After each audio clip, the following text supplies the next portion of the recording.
Hello, everyone. My name is Mirna, and on behalf of the Mindalia TV team, we want to welcome you to Mindalia live streaming, where thousands of people around the world gather to see the lectures and interviews organized by Mindalia TV. Today with us, Angel Rebo, CEO consultant, TV host, international public speaker, and president of the Wisdom for Kids Foundation, is going to be with Brad and Casey Wallace. They are the founders of the Expand with Julius organization. They are going to be talking with Matty B, who works in the health and fitness industries, and he will be telling us about how a near-death experience opened his senses. Now he sees things that he didn't see before. Before starting with them, we want to remind you that Mindalia is a nonprofit organization. Our mission is to share information that can help raise the level of consciousness around the world, and you have a way to help us. Subscribing to our channel, leaving us a positive comment on this video, or sharing it with someone that you know that it's going to benefit from the content that we're going to be talking here today. Also, liking the video. We want to remind you that while we are live streaming, we have the active chat is the screen that you're going to be seeing right here on my side. Through there, you can interact with us. You can do your own questions. We just please ask you to follow the format, the word question in caps, the actual question related to the conference that we're going to be having here today and the place where you're seeing us from. Last but not least, Mindalia TV broadcast on weekdays, every weekday, through Mindalia Televisão in Portuguese, Mindalia TV English in English, of course, and in Spanish through Mindalia Televisión. We invite you to go visit us in our different channels, find out the content that we're developing there, and we also invite you to collaborate with us, sharing your own valuable content. For that, you are only going to need to go to our website, and in the top, you will find a link that says Collaborate with Mindalia, and through there, you will get to a link that you can fill out, and our technical team will be contacting you. I'm not going to delay this any longer. I will be leaving you now with Angel, Brad, Casey, and Matty. Guys, welcome to Mindalia live streaming. The screen is yours. Thank you. Thank you very much, Mirna. Welcome, Matty, to Mindalia TV, and welcome, Casey, and welcome, Brad, as every single week. So thank you. Thank you for everybody for being here with us today. It's great to be here. So to start the conversation, Matty, let's talk a little bit about how, what allowed you or helped you to open your senses. Well, first of all, I'd like to say that a lot of people, I'm wearing my own shirt today, and people get confused what it means because they think it means Superman. What it means is Super Matty. Woo! Okay, good. Excellent point. So I was in a little bit of a fender bender a while back, where I got hit on a highway going 60 miles an hour each by a drunk driver. And I didn't have my seatbelt on either. And I braced myself against my steering wheel and bent my steering wheel in half, bent the steering wheel column up, and then hit the windshield, hit the dashboard, broke my knees, hit my head, was in a coma. And I don't know if you know what the golden hour is, but when in a very traumatic accident like that, they say, you got to receive assistance within an hour, or there's like not a good chance you'll make it. I didn't quite make the hour, but it was close. And they said that if the damage to my brain was like a millimeter more, that I wouldn't have made it. So somebody was on my side that day, so that was good. And when I was in the coma, when I came out of the coma, I was paralyzed. And I didn't have any memory. I had amnesia when I came out of my coma. And I was tethered to a bed, so I wouldn't roll out or nothing when I was in the coma. So when I came out of the coma with no memory of my entire life, of anything, I'm just looking around, all I see is white, and I can't move. So I'm thinking, man, what on earth did I do to get put in prison? Because I thought I was in prison, and when the doctors came in and were telling me what I could do and couldn't do, I thought they were my wardens. And I was just so frustrated because I couldn't talk. I had no word association. I couldn't talk. I couldn't think straight. Like when people are in my room talking to me, and over here there's some people talking to each other and stuff. I heard all the voices together. I couldn't even differentiate voices. And I couldn't talk back. I couldn't say what I wanted to say. So I would just scream and have a temper tantrum. And It's all good. It's all good. so then my mind started to work finally a little bit, and stuff started to come back to me. I had to learn everything over again, like how to count, what my own name was, who my family was. I mean, everything. So at 26 years old, I was an infant for the second time, which was the best thing that ever happened to me, because I got to start over and redo myself, because when they took me back to my disgusting trailer to get clothes after like 6 weeks in the hospital, after about 3 weeks, I started to regain feeling on my right side, which was my paralyzed side. And the feeling was called extreme pain because both my knees were cracked and my right side was all tore up really bad. My tendons and joints and stuff, I could barely move, function. And so when they took me back to my trailer, I'm like, oh, why did you bring me here? This is disgusting. Like, well, to get clothes. I'm like, what do you mean? Well, this is your place. I'm like, no, it's not, because I would not live here. This is disgusting. I'm like, don't know what to tell you, because, you know, this is your home. I was like, well, sell it. I'm not coming back here. This is gross. And when in my memory, when I started to see my lifestyle from a third-party point of view, because I didn't know who I was. When I saw my life, I was like, wow, what a disgusting loser that guy was, you know? Like, I'm not going to go back to that lifestyle. What was wrong with him, you know? Because in my previous life, I was dealt a bad hand, and you got to deal with it, you know? It's just, that's how life goes. And afterwards, I'm like, no, it's not. If you don't like what you're hearing, get out of it. Like, what the hell were you, what were you thinking, you know? Like, oh my God, don't stop. If you're not happy with your surroundings, don't settle for it, you know? Move on. So that was a great thing that happened to me, was that I had amnesia in the beginning, because the doctors guaranteed me that I had to write things down every day to remember stuff, because my memory is gone for good. If you've ever seen the movie 50 First Dates. But I kept telling them, no, my memory is going to come back. And they said, no, you know, we know what's going on. We're doctors. Your memory, it's been, you know, like 8, 12 weeks, and it's not come back at all. It's gone for good, so you need to learn how to deal with it. Like, no, it's going to come back. And it did, 100%. I mean, I remember my childhood now, everything. So that was good, because I got to forget it for a while so I could see myself from a third-party point of view and see how disgusted I was with my own lifestyle. Made 100% change. And today, my life is phenomenal. I love my life. And every day is another great day in my life. So that's just, okay. So when I started to learn everything over again, like, I focused on stuff I had passion on, like health and fitness, exercise and stuff, because that's what I, you know, loved in my previous life. And like in the beginning, when I couldn't think for myself, I couldn't function, I couldn't do anything. It was really difficult and frustrating. And then when in the hospital, they had a machine with 4 sides on 4 different exercises, where they had people do like really, really light weights just to get the movements down, to get their joints working and get their muscles working again. And they told me how I could never lift weights again because my body was so badly damaged, but, you know, they wanted to see if I could function and stuff. So I'm doing these exercises, and then that really made me feel good, because that was my passion before. You know, I'm like, I remember this. I don't know how, but, you know, I've done this before. And then the stacks of weights they have are very, very light, because, you know, it's a hospital. They can't even move, you know. They don't need much weight. So pretty soon I'm doing the whole stack on everything. I'm like, so is there any more weight on here? Somebody want to stand on here or something, you know?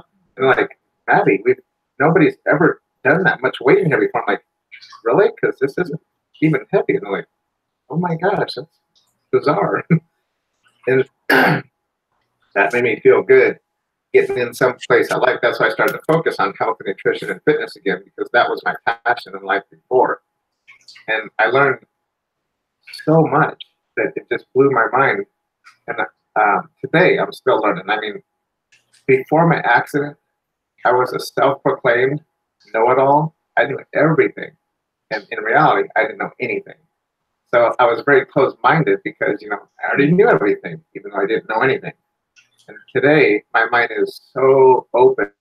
I'm always learning new stuff. I mean, 22 years after my accident, I'm still learning new stuff. And I know incredible amounts of stuff, but I'm always open for new stuff. So when I see stuff now, and I've learned so much, things have just become so blatantly obvious to me that when I see people that could use my help, I'm like, oh my God, how can you not see this? It's so plain and simple. I'm explaining it to you. Isn't this obvious? And then I step back and go, oh yeah, 22 years ago, I couldn't see that either and would have never believed myself, you know?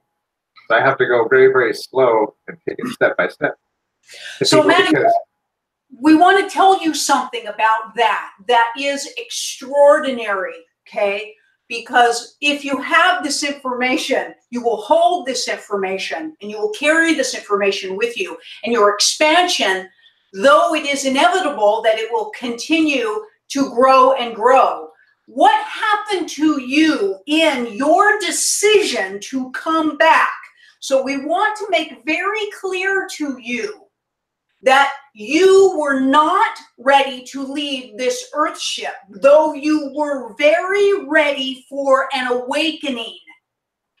Yes. A time where you would come out of your sleepwalking state, which is governed by the altered ego. So overly consumed with your altered ego state, previous to that occurrence, you made a declaration to yourself that in this moment of now, I shall awaken. And in doing so, you curb the altered ego state, which is what keeps you closed-minded. And you move towards your authentic self, which keeps you open-minded, Master. For all shall eternally expand, but you must have an intention for all of that expansion to occur. And when you do, the amount of expansion that takes place is immeasurable. So welcome to your authentic state of being, which is the soul light being embodiment with an innate eternal desire to expand the all. We are so joyous for who you are. And we also know, Master, that you are joyous as well. I wanted to add to that. You said early on in your explanation, when you woke up as if you noticed it was a white room. We have a analogy that we teach our students all the time, and it's referred to as the white room theory. That if you were locked down, trapped, tied down in a white room, how would you know who you are with no windows and no doors and very little communication? How would you know? And what it actually boils down to is you have your own feelings. You know. You begin to rely on yourself. So you self-discovery, truly, because you can only identify with how you're feeling in the moment. And perhaps, Master, you have never done that before. Perhaps you have always been governed by the identity that others gave you, and you decided to possess your own soul once again. That was the thing, because I'm writing a book right now. It's almost finished, called I Am Not FUBAR Anymore. And I don't know if you know what the acronym FUBAR stands for, but it's kind of foul language, but that's because it was transformed a little bit by the military. But the medical unit, the military, just made that acronym first before they go out on the field searching for soldiers, you know. And some were gone, so they couldn't help them. And, you know, you can't waste your time with something you can't help. So they'd say, well, that one's FUBAR, which means fouled up beyond all repair. And before my accident, I was FUBAR. Before my accident. And, you know, people thought after my accident I was FUBAR. They're like, oh, he's in a coma. You know, he's probably not going to make it. This one's FUBAR.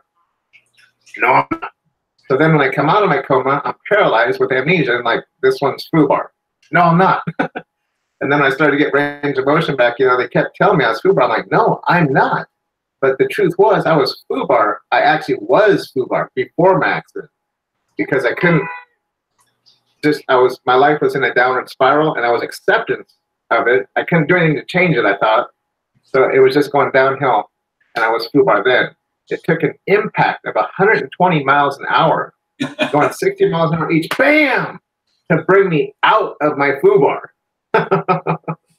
Awesome. But that's the thing. Because up until then, I had been told what I couldn't do my whole life. You know, oh, you don't. That's way out of your league. You can't do that. Oh, you can't do that. Or you can't do that. And it just, after being told that over and over, I started to believe that stuff, and I just was very low and could see no way out of my box. Could see no way to rise above, and was just acceptance. I'm just a loser. I'll just have to live this life. Gosh darn it. And then after accident, waking up, like, why would you think that? What was wrong with you? What on earth are you thinking? So, wow. You know, so that's what it took. Yeah, to wake me up. And isn't it amazing how human beings always try to figure out some way to change the circumstances? Well, they want to find out some way to change the circumstances that are going on in their lives. souls do. Souls do. Human beings often just accept others' perceptions of them. Yep. And it is usually very limiting, very limiting. Do you feel unlimited now, Master? 100%. Yeah. That's the thing. After my accident, I'm like, there's only one thing that you can't do in life. You know what that is? It's the one thing that you tell yourself you can't do. Right. Anything else is accomplishable. Right. Can you jump over the moon? I can try. I don't know why I can't. Who's going to tell me I can't? I can if I want to. You There's can. nothing. Yep. You know, we've become programmed as humans to accept the circumstances that go on within our lives, and we let so many outside influences regulate that. Yes, but then you learn you can create your circumstances. Is that not true? Is that not true? And it's 100%. all about your perception of thought. Yeah, there's I guess I'm full of analogies today. There's another analogy that we tell people: if you take the word create and you take the word react and use those two words in any situation, they're basically the same word. The only difference is you move the C in order to change the meaning of each word. Yeah, so you just have to see things So in differently. reality, you have to see things differently. So you're either creating things in your life, or you're either reacting to things in your life, and you don't see those things. Right. Yep. Here's something funny. I'm told that I can never exercise again. I need to just take massive, massive pain pills and sit on a couch. Don't put my body under stress, you know. Just sit on a couch, watch TV, and let my family take care of me the rest of my life. Now, this is telling a 25-year-old this. I'm like, is there somebody else in the room? Because you can't be talking to me. But I couldn't argue because I couldn't even speak, you know. But I'm thinking, that's crazy. Of course I'm going to lift weights again after I know how to walk, you know. But here's the thing. 3 years later, after being told I could never exercise, never, you know, take care of my body again, 3 years later, have you ever seen The World's Strongest Man on TV, where they pull buses and flip tractor tires? 3 years later, I was in the Strongest Man Alive contest, pulling semis, flipping 700-pound tractor tires. Wow. That's how poor I am at listening. One question, Matty. What was the reaction? You've just talked about maybe your family. So how would you say your family has changed after what happened to you? That's funny because I love my family to death and they love me, but they think I'm a little bit cuckoo. And you are, and we love that about you. I do too. That's why I say, my grandma says often, she says, Matt, you're crazy. And I go, Grandma, you've known me for 47 years now. Are you just figuring that out? Yeah. Because anybody who thinks the norm, I think they're crazy. Right. Right. And Yeah. your journey during those years after you had this accident and you had to relearn everything, would you change anything of that journey if you had to do it again? Definitely not. And the girl that hit me, I come from a little tiny town of 3,000 people where everybody knows everybody and they know what everybody had for breakfast that day. And the girl that hit me moved there after I moved away, so I didn't know her, but everybody else in town knew her, And my grandma would tell me bad story. Oh, she's a terrible person. Oh, she's a drunk. She hit me when she was drunk and stuff. So I heard these bad things about her and thought bad thoughts. And then I was at a convention one day and meeting other people and telling our stories to each other. I told our story how I'd been in this horrible accident. They're like, wow, you must hate that person. And this is 18 years after the accident. I've never met that person. They tell me, wow, you must hate that person that hit you. And I stopped for a second and went, wow, I've never thought about it before. But I don't hate them. In fact, I don't not only hate them, I should be grateful to them because they're the ones responsible for transforming my life because it was in the gutter before my accident. And because of the accident, that's what brought me out. Wow, I've got to find that person and thank them. So when I went home for Christmas that year, I go home to my hometown to see my grandmother every year for Christmas. I was like, I got to find that person. So I went to their house, knocked on their door. This is in December in Iowa, 2 feet of snow on the ground. And they lived on a farm outside of the city. So this is like out in secluded areas. And I knock on the door and she comes to the door and I said, are you Wendy? And she goes, yeah. And I said her last name. She goes, yeah. And I go, oh, we had a little run-in a while back. And she goes, I don't recall. And I go, oh yeah, probably not because it was 18 and a half years ago on Highway 63 and her face just went white because she thought I was probably there to damage, do some harm to her. And I go, no, wait. So I handed her a card and it was a thinking of you card. And it was signed, thank you for dramatically changing my life for the better when I was too stupid to know I needed it. She just looked at me and she goes, you want to come inside? I'm like, sure. So we go inside and she goes, look, I just want to tell you how sorry I am for what I did to you. I feel so bad. And I'm just sitting there smiling going, look, I'm here to tell you. I'm not here for an apology. I'm here to tell you thank you. From the bottom of my heart, what you did for me. That was the best thing that ever happened. And she gave me the deer in the headlights look like, oh my gosh. But we're friends now. So every year when I go home for Christmas, I go see her and her family and love seeing them again. And it's awesome.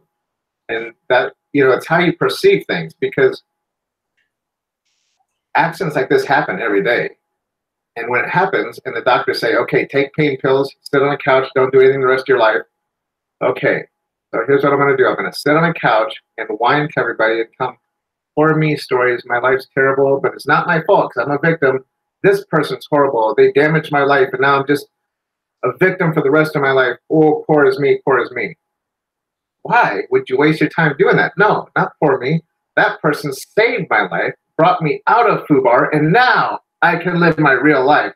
Woo! So it's amazing the alignment that you two created with each other.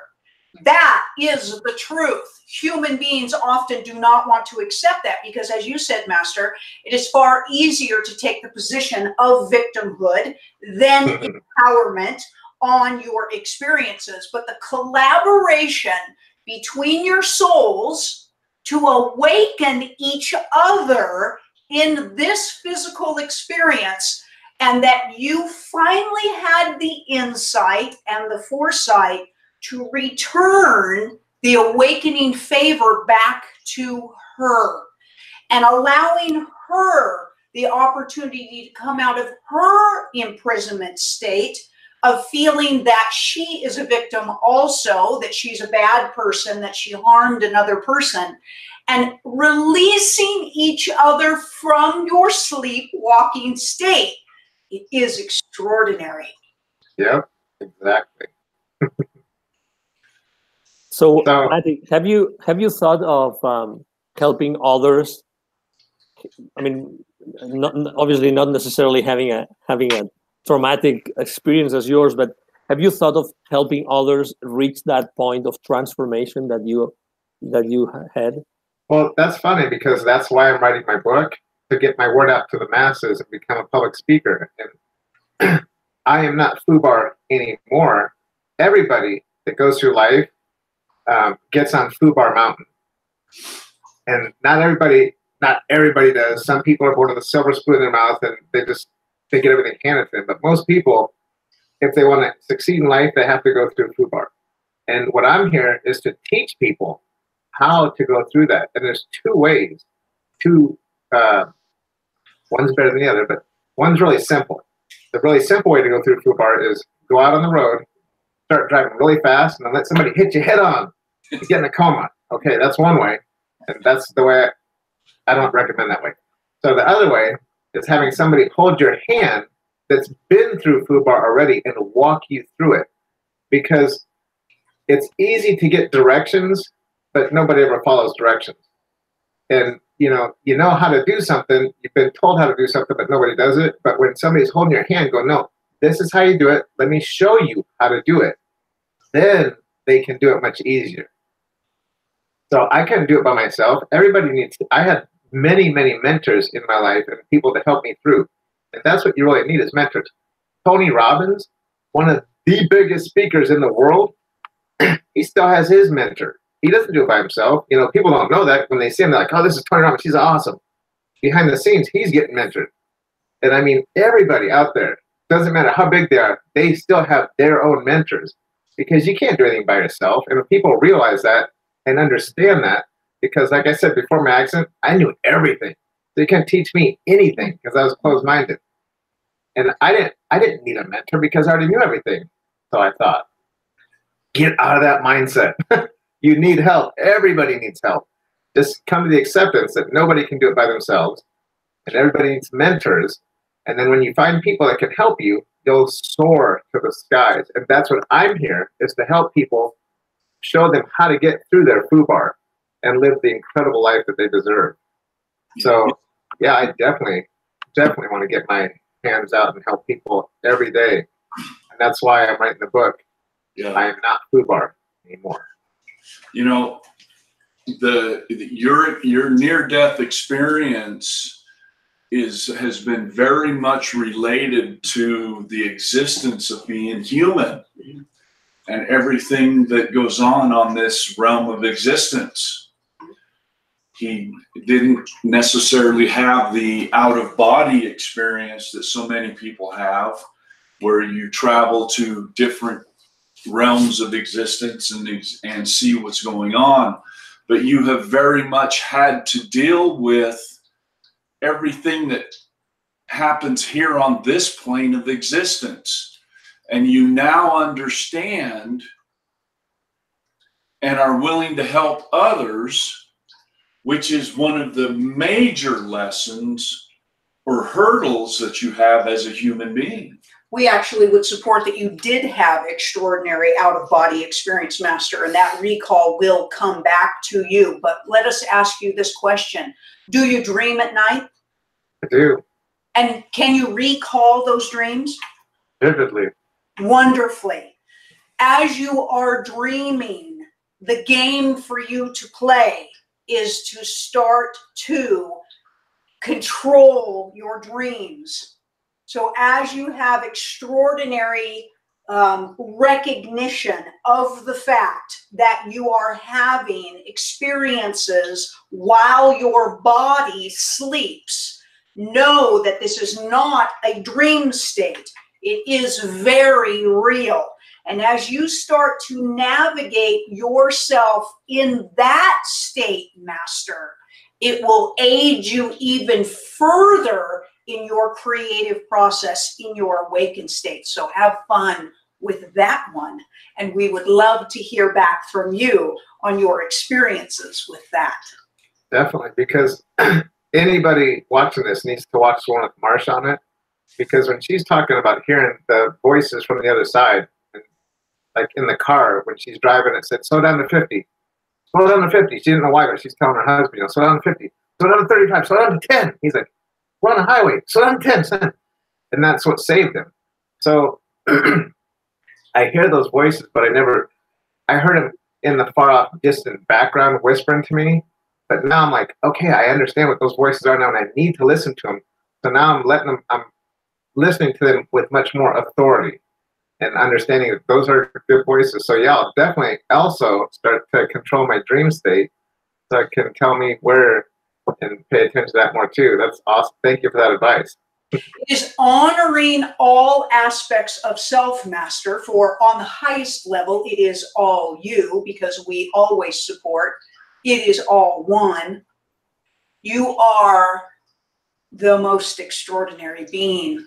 We are so honored to be in the presence of your energy. With that, go ahead. yeah, absolutely. Thank you. And we all perceive that energy today, and your story is amazing. The people around you, the people that you interact with every single day, what are those maybe limiting, I don't know if to call them beliefs, or what are those, closed minds more closed for? What is that thing that you perceive the most happening out there? Well, it's just they've never they went through the same experience I went through, with parents telling you can't do this, school telling you can't do this, your job telling you can't do this, and everybody lets it sink in and they believe it. After my accident, I had my road to recovery was a long road. First I couldn't even talk, and then I had trouble walking and just how to function and learn how to talk again. I didn't know the difference between a hammer and an apple. Like no word association, so I learned everything over again, and it took a long time to get there. And then once I started to learn how to talk again, when I went back to my gym after being gone for 9 months, they're like, "Oh, I haven't seen you for a while." I'm like, "Oh, yeah, just been laying low." Because my mindset is just bizarre sometimes. I was ashamed that I was in an accident, that I couldn't walk and stuff. I didn't see myself as a victim. I'm like, "Oh, that was so pathetic. I can't believe you were so ashamed of myself." So I hid it from everybody. I didn't tell everybody what happened. And you would hide. I mean, it was an accident. So what? But in my mindset, I didn't want anybody to know what happened to me, so I kept it hidden. Because people ask me, your message is incredible. Why have you not wrote a book before this? Why did you not talk before this? And I'm like, well, I didn't want anybody to know what happened to me. And it just, so it was a long time to recover. And now I understand. I'm like, oh my God, everybody needs to hear this, because this didn't just happen to me. This happens to people every day. But when I was in the hospital and I'm walking around talking to other people that went in very bad accidents too, and like, oh yeah, oh, the doctor said that I can never work again, and I can never do this again, I can never do this again. Oh, poor me. And I'm like, that's what they told me too, but you believed them? And I just walk away, because I do not let other people bring me down. I feel sorry for them, and I try to help them, but I don't let them bring me down. So I would just laugh it off and walk away. So when I see people today, I understand that they are in the same state I was before my accident. And if you tried to help me before my accident, I would not accept your help. So I understand other people are in the same mindset that I was in. So I know I have to go very, very slow with them. and start, walk them through it very slow and show them how anything is possible, but you can't tell them that at first. Because nobody believes you. Brad was told, Brad was told that his brain injury, he would never recover from his brain injury either. And that we were told that the only thing he would ever be able to do for the rest of his life was maybe pull weeds for a living. And they don't deal with you anymore. They don't want to. They don't deal with you anymore. Yeah. And that's a good thing. That's a great thing. The funny thing is, since I moved to Vegas 17 years ago, I've been to a doctor one time, and that's when I was in another car accident and broke my foot, and I had to go to my lawyer told me I had to go to the doctor to get documentation of the damage for the lawsuit and stuff. Otherwise, I went to a doctor then either. Right. And the doctor says, are you allergic to pain pills? And I go, I don't think so, but it's not like it matters because I'm not going to take anything you give me. And he goes, are you serious? I'm like, yeah. And he goes, your foot is broken 3 places. I go, okay. He goes, what are you going to do about it? And I go, deal with it. Okay. So my point is, if everybody took the same route that I took, certain practices would go out of business. So with you, Brad, isn't it incredible how when people tell you what you can't do, if you want to get me to do anything in the world, it's really simple. Tell me I can't do it. Yeah. Because my next phrase is, watch this. It's almost as if, and you can correct me if I'm wrong, but don't you begin to take that comment very personal when somebody tells you it's impossible for you to do something? See, to me, I take it personally, and then I realize, man, that's something that's lacking in somebody else's life. Mm-hmm. And they don't want to deal with it. Mm-hmm. So it's easy to pawn that off onto somebody else. And my opinion is, let's just go for it. Let's do it. Yeah. When somebody tells Brad that he can't do something, he says, really? Here, hold my beer. That's funny because in the hospital, when they kept telling me what I couldn't do ever again, you can never lift weights again, you can never have a job again, I'm like, wow. There's only one person in this world that can tell me what I can and can't do. And it's not you. Right. It's me. It's me. And I don't tell myself that. So when I see people that say, that's impossible, you can't do that, I think, wow, that's too bad that they have that mindset that they can't do it. Right. Because that's the only person that can tell you yes or no. Because I know that if I want to, I can do it. Yes. So it's too bad for them that they got that misinformation. So Matty, do you see people differently now? Are you able to look at circumstances that go on not only in your life, but you begin to see things differently in other people's lives, and you almost feel like you want to reach out and help others? Does that come up very often for you?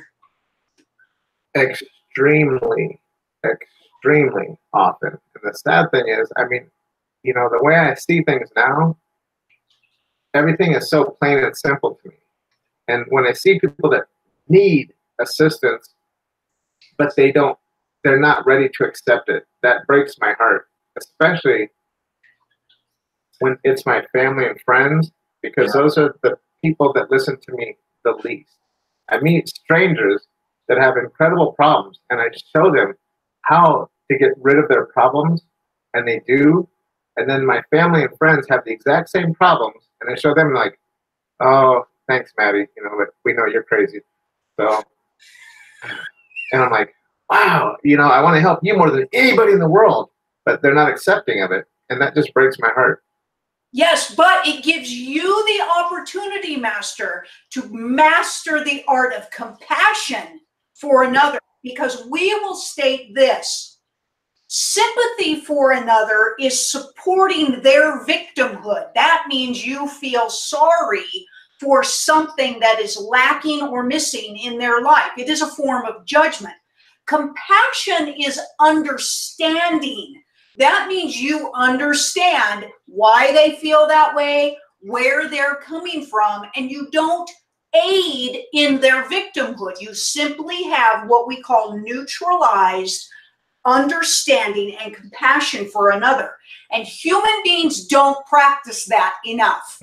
Everybody thinks that they need to fix each other, and that is not a truth. You can demonstrate your extraordinary in order to inspire another to find theirs. That's compassion. And this is your greatest opportunity, is to expand your compassion for your family and friends, and thereby, Master, demonstrating to them the opportunity to know compassion themselves. Yeah. You know, you made the comment that you thought you recognized or you could hear the voices in the background. You know, one of the questions, in fact, the question is asked many, many times for people that have a brain injury or go through an accident. That very question is asked of them all the time, even on questionnaires that you have to fill out at the doctor's office, is, do you hear voices?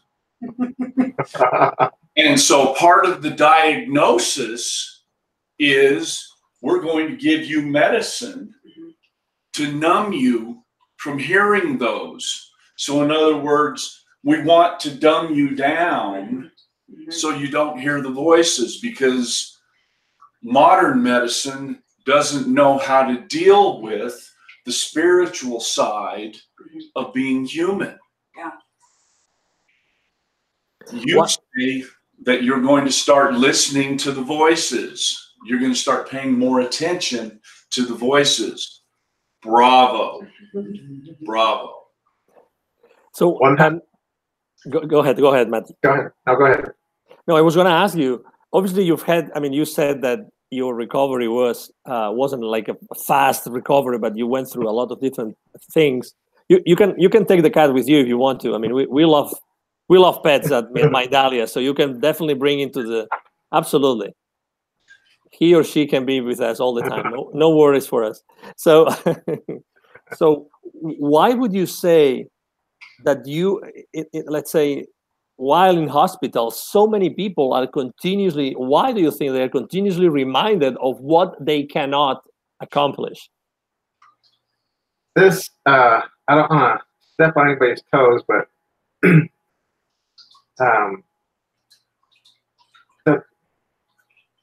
they want to get you on as many medications as they can to dumb you down, because the more medications they get you on, the more side effects you have, which require more medications, which create more side effects.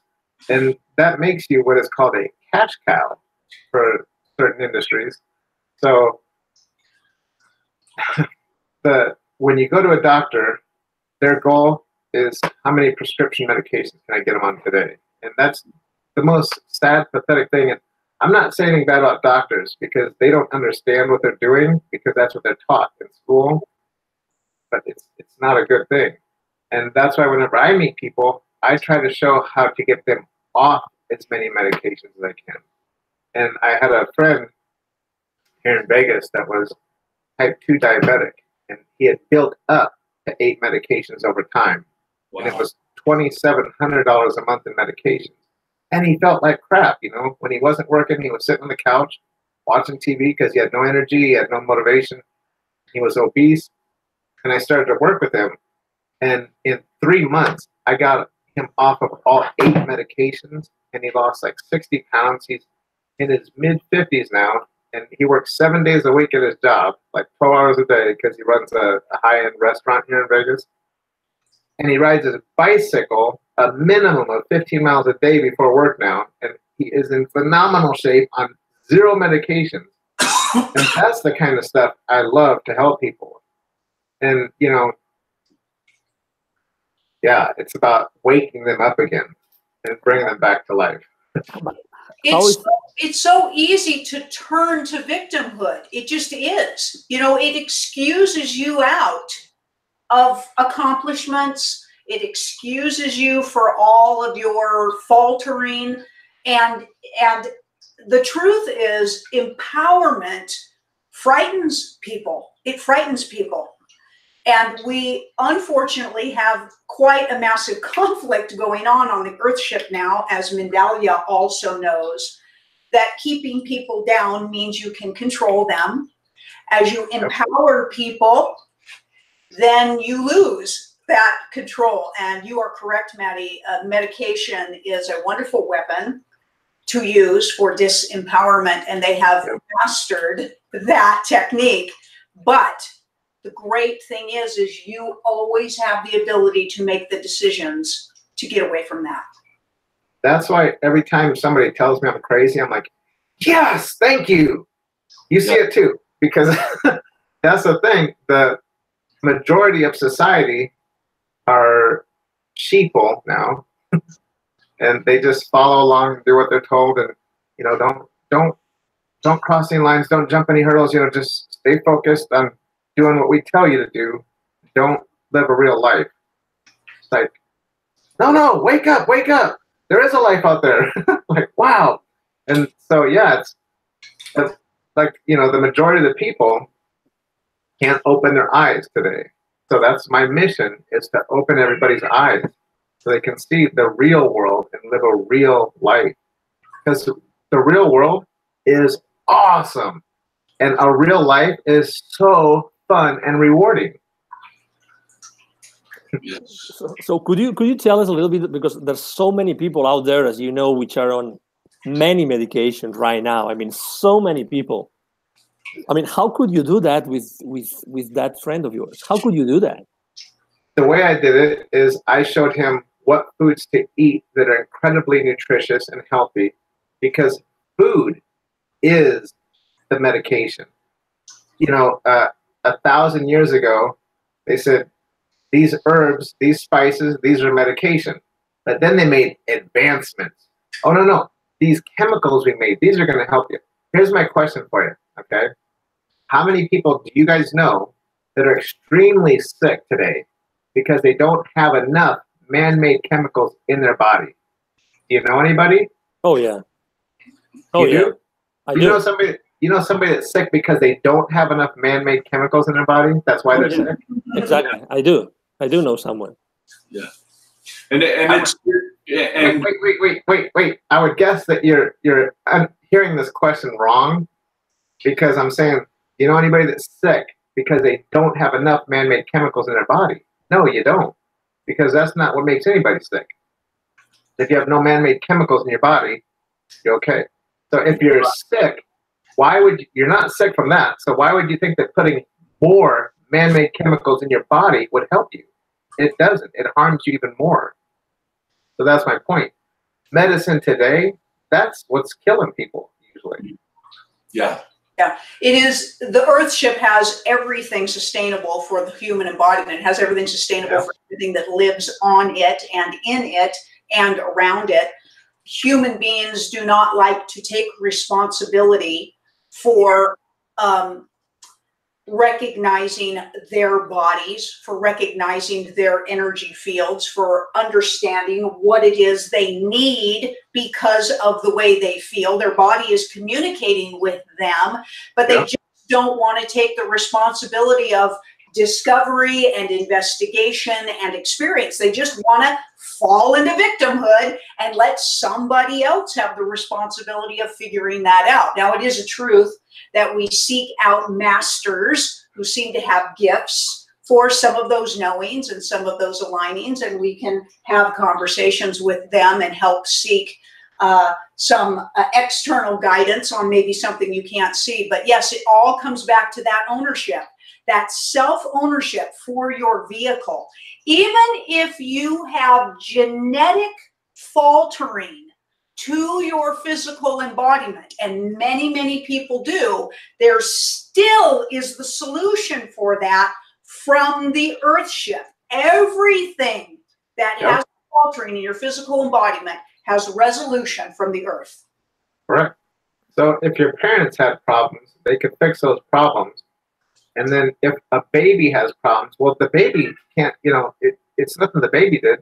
Right. It was because of the genes that were, contaminated, but they can still be fixed. It's not, oh, I was born with this, I can't fix it. No, yes, you can. Yes, you can. There's nothing you can't fix. Right. And yeah, so that's why I am just getting started now on podcasts and like Google Hangouts, which is incredible because I have this message that I want to get out to the world. And, I try to shove it down the throats of all my friends and family that think I'm crazy. But this way I can find the people that want my help and want my assistance. So this is incredible. Yeah. Brad changed everything in his life by changing his intake, And same thing with you, off every single medication that he originally was on for the first 5 years out of his accident. And isn't it amazing that it took a hit over the head to awaken you to that state?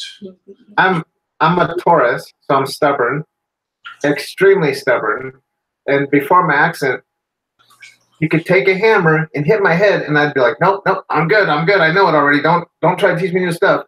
So that's why it took 120-mile-an-hour hammer to finally wake me up. But now that I'm awake, I'm using my obstinance and my stubbornness to keep learning every day. Absolutely. So we're really a few minutes away from our time limit here. I just would like to ask you one, maybe two questions from the audience. But before that, I would definitely like our audience at Mindalia TV to know, where can they find you? Where can we find you, Matty? You can find me on Facebook under Matthew, Mathew, Burgart, Burgart. And you can send me a message to my email at Matty B. Woo! Spelled MattyWooo @mail.com. Excellent. So let's go for the first question is, what do you think happens when we actually die? Wow. Are you asking us or are you asking Matty that question? Matty, I'm asking Matty. So I guess that needs to be further explained. Die like you're gone for good? Because I died, Brad died, but we're back. So are you saying die and you never come back, or? No, just your opinion. Yeah, I mean, die and not coming back. Yes. Well, if you die and you're ready to go, because if you're not ready to go, nothing can hold you back. But if you're ready to go and you die, then you just move on to the next field. Like my grandfather was the most special person in the world to me. He changed me and he guided me, and he was just an incredible person. Let me back up for 1 second. My family is 100% German. They came from Germany and trekked across the United States in 1850 and settled on a farm in Iowa that my family still owns and still farms. We've had that farm in our family over almost 170 years now. And I mean, they were incredible workers that, got up at sunrise and worked till after sunset every day. Why that didn't rub off on me, I'm not sure. But my grandfather taught me. And when he passed away in I believe it was 2012, I still talk to him. So he's still there. He's just on a different level. And my grandma said that she just woke up and he was in the bed with her. And oh, this gets me. So she still sees him and talks to him. I still see him and talk to him. So when you die, you just go to another level, because the people that have gone to the other level try to help me. They help Marsha. Marsha hears them a lot better. I'm going to listen a lot better now because I know they're trying to help me. And sometimes the voices in my head tell me what to do and not do that I assumed was intuition. It's not intuition. It's my grandfather telling me, Matthew, do this. So now when you die, you go to another level and you can help those you care about. That's how I believe it. Excellent. So we have to go, and we are incredibly, grateful with you, Matty. What an amazing story! What an amazing example! Everything that you do every day for everybody. really amazing. In the name of Mindalia TV, we are so grateful for you sharing all your story and everything that you're doing every single day. And Brad and Casey, again, amazing. And Julius, thank you so much. Because we've been able today to bring another side of near-death experiences, and this series is being just incredible and just amazing. And the testimonial of Matty is just priceless, and it's incredible. We really can't wait to see your book published and to be able to help you with that in Mindalia anytime. So again, thank you, everyone here today. And in the name of Mindalia, this is Angel Rebo again with Mindalia TV. Thank you, everybody that watched us today, and hope to see you soon, really soon. Bye-bye. Bye. Woo!